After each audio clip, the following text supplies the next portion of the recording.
students for the second session of our business studies lesson. So we have been discussing about planning, and we learned in our previous video about the steps of the planning process. So now we are going to discuss about another important part in planning. That is where we are going to learn about the contents of a well-prepared plan. That means when you are going to prepare a plan, you need to know what are the things that you have to include in that plan, or in other words, the contents of that plan. So in this particular section, we will learn about what are the things that we have to include in a plan. Okay. So the first one that we should include in our plan when preparing a plan is the vision. Have you heard about this word, vision? So any organization should have a vision. So vision is actually a statement that guides the entire organization and that compresses the entire affairs of it. So that means when we are forming an organization, now usually this vision is established by either the owners or the founders or the top management of any organization. So usually this is done when they are commencing on when they are starting the organization or initiating the organization. So this vision will tell us, or it will provide the guidance or the direction for the entire affairs of the organization. Or in other words, if someone else, that means if an outsider reads this vision statement, that person will get an idea as to what sort of a business this is. Okay, so the vision is actually, it is summarizing what the organization stands for, what do they want to achieve in the future. So it is actually the ultimate goal, or I think for as long as the organization exists in this world, ultimately what they want to achieve as an organization is described by this particular term called vision. Okay, so I have here provided an example. I have extracted the vision of Union Assurance Company, which is one of the major players in the insurance industry. So according to their vision, it says to be the most sought after provider of insurance solutions. Now let's say I'm somebody who doesn't know about Union Assurance at all. I know what sort of company that is. So when I get to read this particular vision statement of Union Assurance, so by reading this, I can sort of get an idea, okay, Union Assurance is a company that is operating in the insurance field, and they want to be the most sought after provider of insurance solutions. So likewise, the vision will summarize why the organization is existing. What is the ultimate goal? In the very long term, what do they want to achieve? So that is what is summarized by this vision statement. So as I mentioned to you earlier, it is usually prepared either by the owners or the heads of the organization. So when we are preparing a plan at the planning stage, so we have to know, or we have to include the vision so that all our goals and objectives will be aligned with our vision. So let's say our vision is about something, and we are establishing our goals and objectives about something else. So there is no connection between the vision and the goals. So in that case, will our planning process be successful? Will that help us to make the organization successful? No. So that is why it is very important first to know what the organization is standing for, what is their direction, and then accordingly we set up our goals and objectives, or according to our vision, we do our plan. So whatever the things that we are doing in the planning process should help us to make our vision a reality someday in the future. Okay, so this should be the fundamental start to the planning process, or the fundamental thing that we should not forget when preparing the plan. So we have to include the plan should always start with the vision statement. Okay, and then we come to the second one, that is mission statement. What is mission?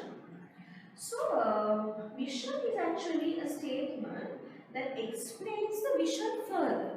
Okay, so mission statement is actually it is bit it explains, it is bit in detail that will explain to us the vision statement. Now, previously the vision of Union Assurance in this example to be the most sought after provider of insurance solutions. So which is very short. It is not very descriptive. It does not tell us further about what this organization is doing. Okay. So which is why we need the mission statement. So that will that will explain the vision further, and it will also distinguish the organization from the rest of the organizations in the industry or in the market. So, example, here again I have taken the mission statement of Union Assurance. So here it says to provide protection, financial security and create wealth for our customers, add value to our employees, business partners and the community. Now you see, it is a bit descriptive, right? It says to whom the organization is catering to and who are the stakeholders and what they want to do. So it says they are providing protection, financial security and creating wealth. So this is what they are doing, right? So it explains the vision. So whoever the people who are working in the organization and whatever the activities that the organization performs will be guided based on the mission statement. Okay? And we have to know certain things about this mission statement. That is where when we are preparing a mission statement, it should have the ability to answer certain questions. Yeah, that means the mission statement always have to tell us why the organization exists. Yeah, and then what are the things that it does. Now, in our example, here by reading this, we know, okay, so Union Assurance is, they are providing us protection, they are giving financial security, they are creating wealth for the stakeholders. So likewise, it explains why the organization is existing in the market and what they are doing. And also it is explaining its vision further. And also it says what it expects to achieve in the future. So by reading the mission statement, if any outsider is reading the mission statement of a particular organization, that person should be able to get an idea about each of these things. Okay? And then again, so when we are preparing mission statement, you can't just randomly come up with a beautiful statement or out of nowhere and just put it as your mission statement. You can't do that. You have to consider certain factors, right? So you have to see what sort of a business you are, what sort of things do you do as a business in the market. So let's say you're a bank who is into financial solutions, then your mission statement has to reflect what you're doing in the financial market. So as a bank, what are the things that you're doing? The mission statement should reflect that, right? And it should also talk about the target customers or the target market that you're catering to. Let's say you're a sweets company who's focusing on little kids. So let's say your target market is kids. So your mission statement has to talk about it. So by reading that, people should be able to understand, okay, this company's target market is this, right? So likewise, it has to, so these things have to be kept in mind when preparing a mission statement. And similarly, you have to understand, okay, what sort of a growth are we expecting as a company? What are our survival expectations? So these also have to be incorporated when we are coming up with the mission statement. And apart from that, what are the values, beliefs and philosophies that the business is established on can also be incorporated into the mission statement when they are preparing it. Okay, so that's about the mission statement. So and that also should be included in our plan, because then we know, okay, our vision is this. So in order to achieve our vision, this is our mission, and then accordingly we know how we should be aligning our goals and objectives. Okay. So here, goals and objectives. I'm sure you by now you must have heard these two words repeatedly several times, because from the time we started our initial lessons we have been talking about these two words, goals and objectives, several times. And you must be thinking now, since we use these two words interchangeably, goals and objectives, and these two are similar. But in reality or theoretically, these two terms are not actually similar. There is a difference between these two terms. So that is why we are bringing it here. Okay. So usually a goal is a long-term expectation that the organization wants to achieve. So here it says expectations that an organization wishes to fulfill in the long run. So when I say long run, it can be a period more than a year's time. So it can be more than 1 year, it can be 2 years, 5 years, 10 years. So anything like that, but more than a year. So long term is usually that, right?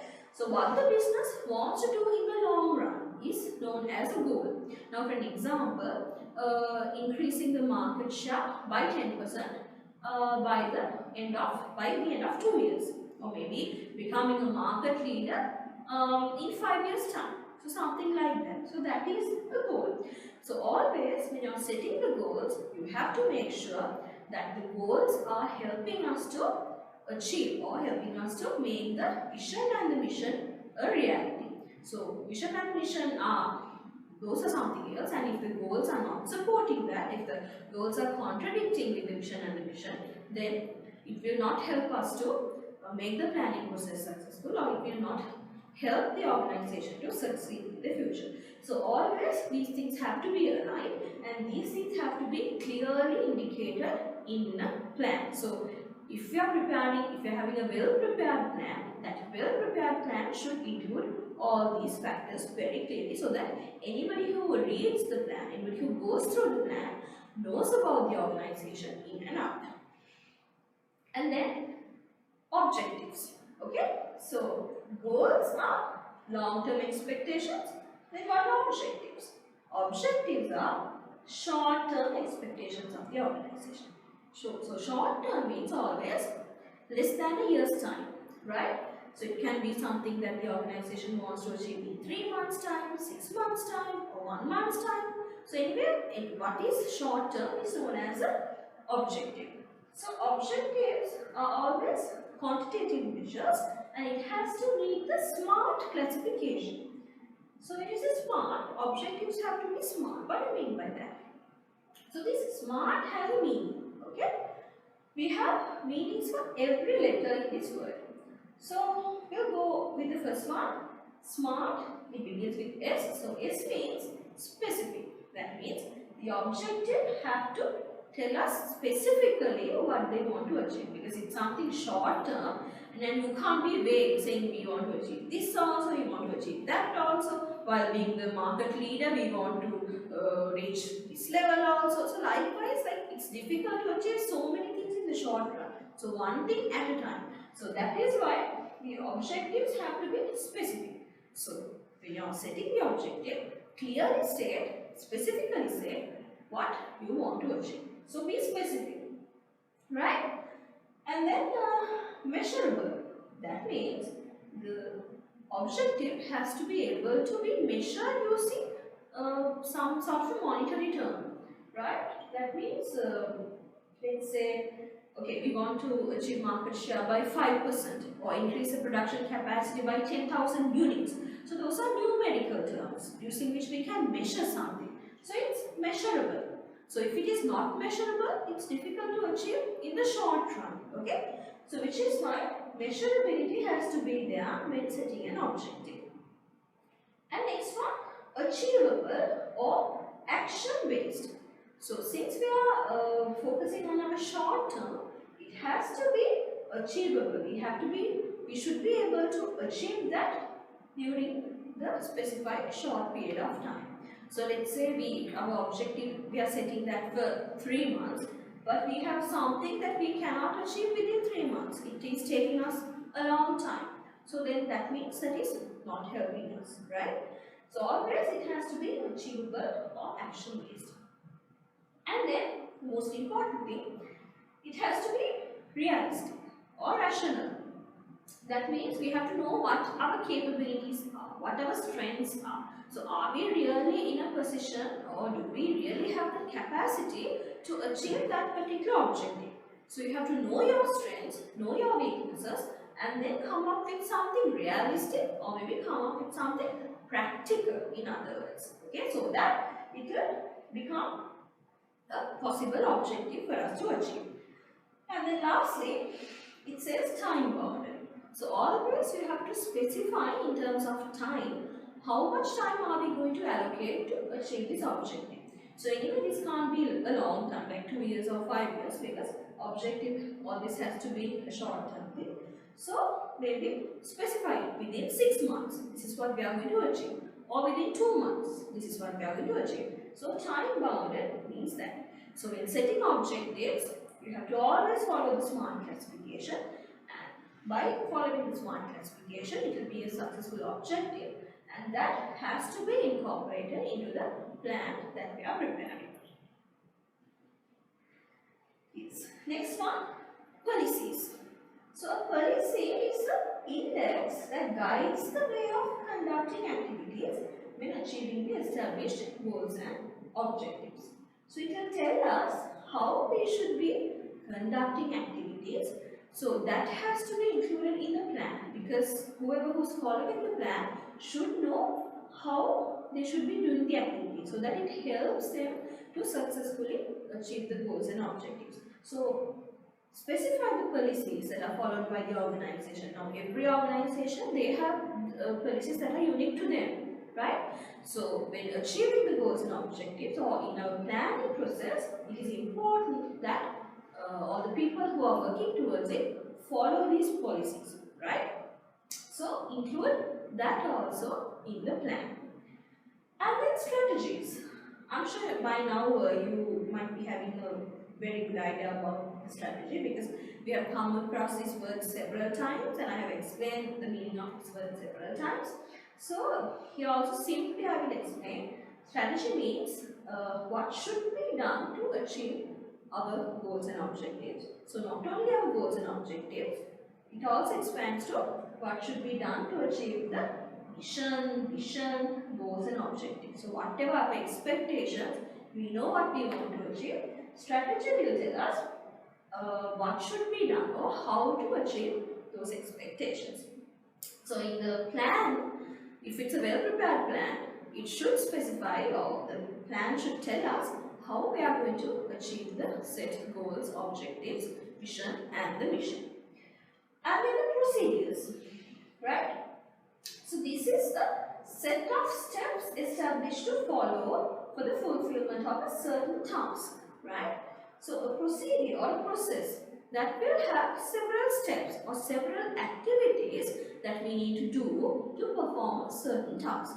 Okay, so activity 1, this is activity 2, this is activity 3. So likewise, there will be a sequence of activities, or a set of activities, or set of steps that the organization should follow. So if it's a well prepared plan, we should always include the procedures or the set of steps that the organization or the people should be following when preparing the plan, right? Or when achieving the goals and objectives.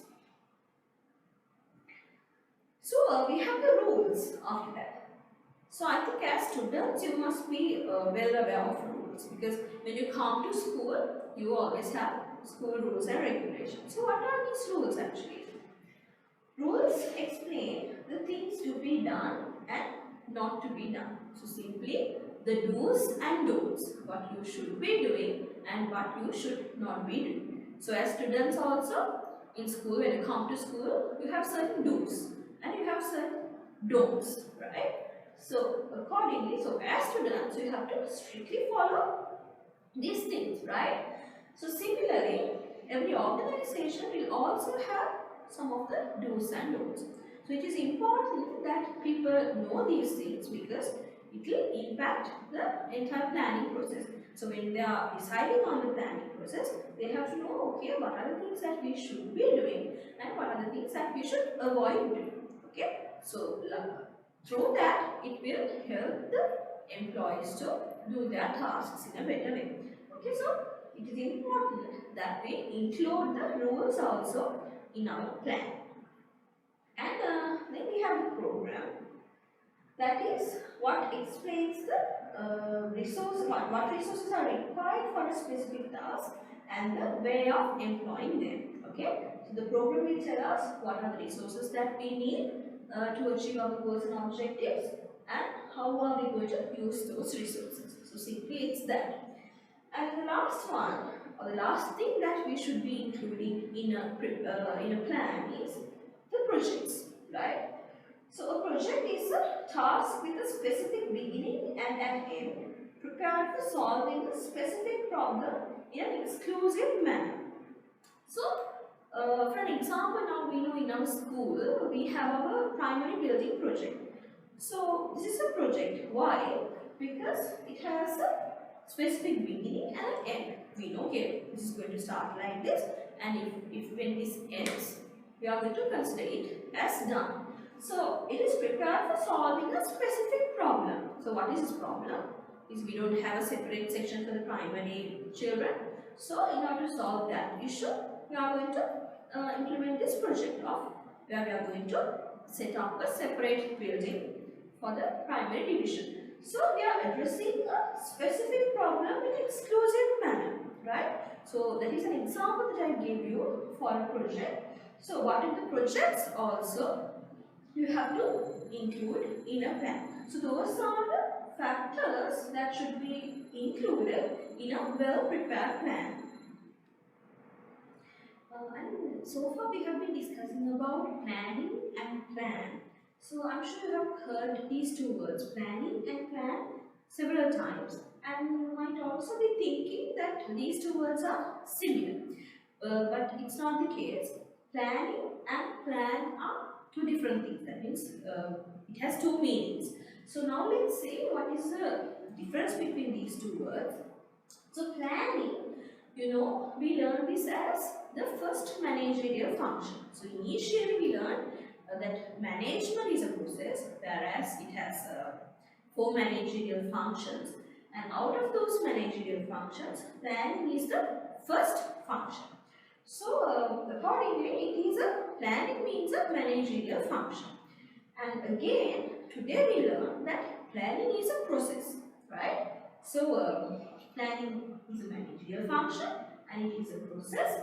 And in this process, in our previous video, we discussed that it has several sub-functions or several activities in this planning process. Like what? Establishing goals and objectives, environmental analysis, resource analysis, and all of that. So planning means that. Now what is plan? Plan is the final result of the planning process. So we do all of that, and it is a process and it is a managerial function, and ultimately the final result of the planning process is the plan that we present. So it can be either, it can come in a document, form of a document. So it is the result of the planning process. So that is the difference between planning and plan. Okay? And there are certain principles that you should follow when preparing plans. Now let's discuss what these principles are. So always the plan should be prepared based on the stated goals and objectives. So initially what did we do in the planning process? We established the goals and after that the objectives. So that's how we started our planning process. So the basic principle or the fundamental principle to planning also should be the plan should be prepared based on the stated goals and objectives. So entirely all the other steps of the planning process will depend on the goals and objectives that we set initially. So if we do not know what we want to achieve, as I mentioned before, then the entire planning process will be a failure. So which is why initially we should set the goals and objectives and then do our planning process. And then a plan should always be prepared for a specific time period. So a plan should be time bounded. That means it has to have a specific time. So are we planning for a year? Are we planning for 6 months? Are we planning for 2 years? Like that. So I think as students also, as students who are preparing for your A-level exam, you also should be having a plan. So this plan, from the day you start your A-levels, you can have a plan for 2 years, right? So it's specific. So the plan will extend until the day you are going to sit for the exam. So always it has a time frame. So similarly, even when an organization is planning, they have to have a specific time period. That means a plan cannot be there for an indefinite time period. That means forever you can't have a plan. So always it has to be prepared for a particular time period.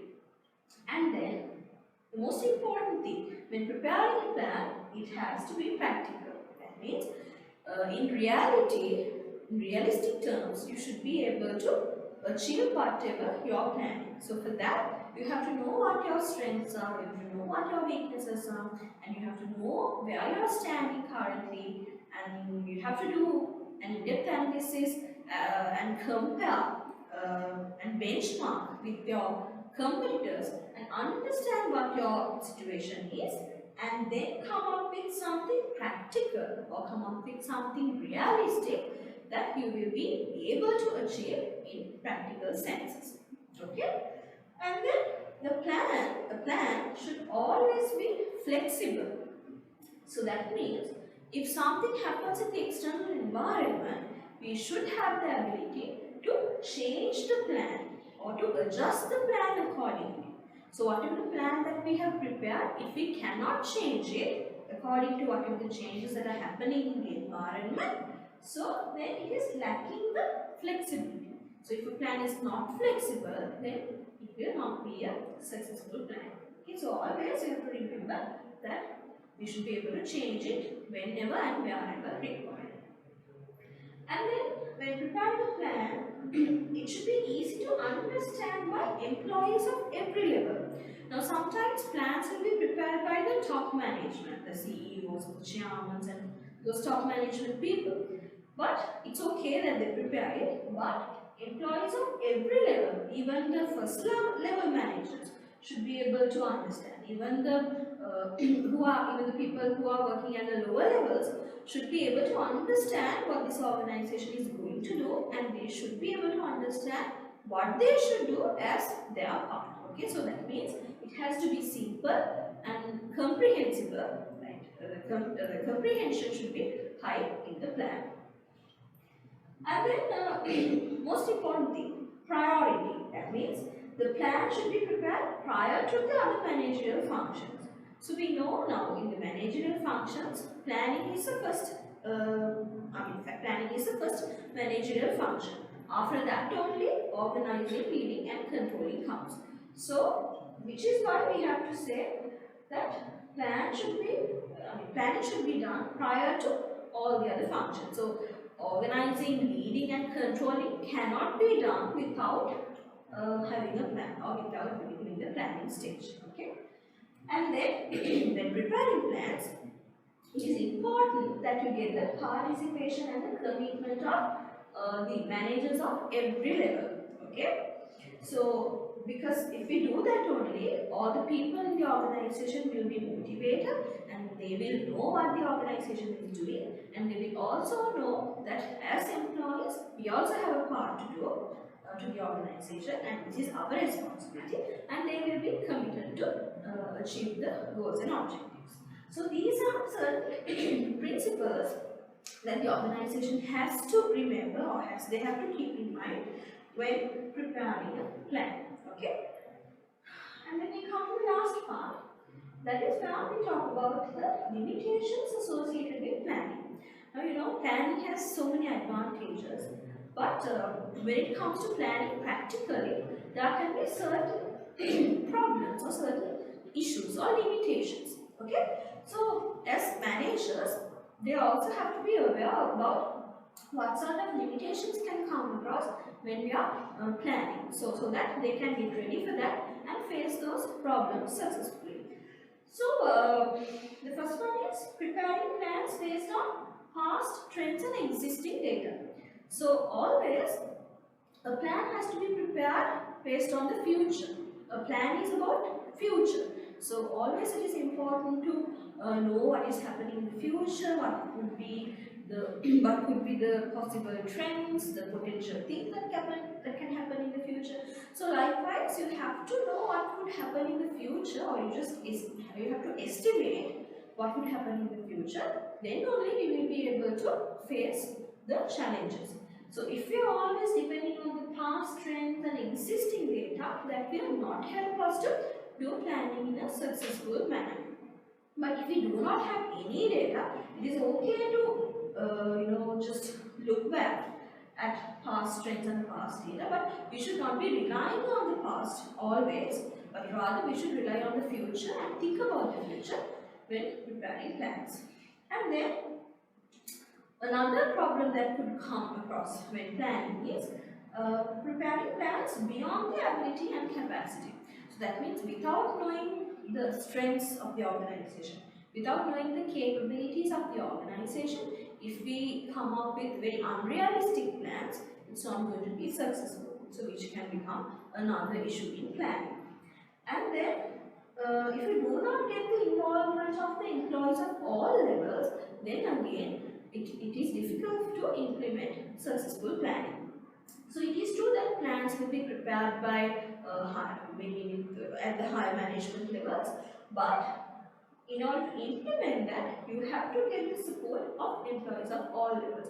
Even though the top management prepare plans, so ultimately it comes down to the lower levels, and everybody in the structure, everybody in the organizational structure have to get involved. Everybody has a part to play when planning is done in the organization. So if everybody is not cooperating, if everybody is not giving their full support, then planning would not be successful. And then lastly, believing that the plan will work as expected after being implemented. So people can make plans and just wait for the plan to become successful.